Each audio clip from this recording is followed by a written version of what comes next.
YCP అధినేత YS జగన్కు ground రియాలిటీపై ఇంకా అర్థమైనట్లు కనిపించడం లేదు. ఎందుకంటే ఆయన తన ఓటమిని సీరియస్గా తీసుకోవట్లేదు. తనకు 40% ఓట్లు వచ్చాయని ధీమాగా ఉన్నారు. ఎన్నికలకు కొద్ది రోజుల ముందు పార్టీని యాక్టివ్ చేస్తే సరిపోతుందని ఆయన భావిస్తున్నట్లుంది. అందుకే పెద్దగా వైసీపీలో జరుగుతున్న పరిణామాలను ఆయన సీరియస్గా తీసుకోవడం లేదు. అంది వచ్చే ప్రతి అవకాశాన్ని మలుచుకునే ప్రయత్నం చేయడం లేదు. టైం అదే కలిసి వస్తుంది అని గట్టిగా జగన్ భావిస్తున్నట్లుంది.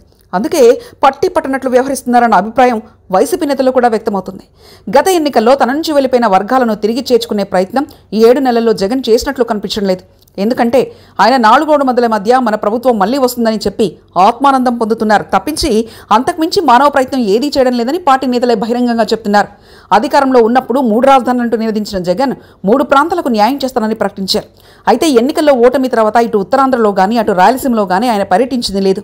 ప్రధానంగా రాయలసీమలోని కర్నూలు, అనంతపురం జిల్లాలకు ఇంతవరకు 7 నెలల కాలంలో పర్యటించలేదు. ఇక ఉత్తరాంధ్రల జిల్లాల వైపు కూడా ఆయన చూడలేదు. ఇలాగైతే ఎలా అని అనేక మంది వైసీపీ నేతలు ప్రశ్నిస్తూ వస్తున్నా అంటూ కాలయాపన చేస్తూ టైం గడిపేస్తున్నారు తప్ప ఇంతవరకు అడుగు పెట్టలేదు. ఇప్పటికే ఉత్తరాంధ్ర, ఉభయ గోదావరి, గుంటూరు, కృష్ణా జిల్లాల నుంచి అనేక మంది నేతలు పార్టీని వీడి వెళ్లారు. తాను అధికారంలో ఉన్నప్పుడు ఆ ప్రాంతాలను తాను ఏం చేసింది చెప్పే ప్రయత్నం చేయలేకపోతే ఇక నేతల్లోనైనా ఎలా విశ్వాసం ఉంటుందని భావిస్తున్నారు.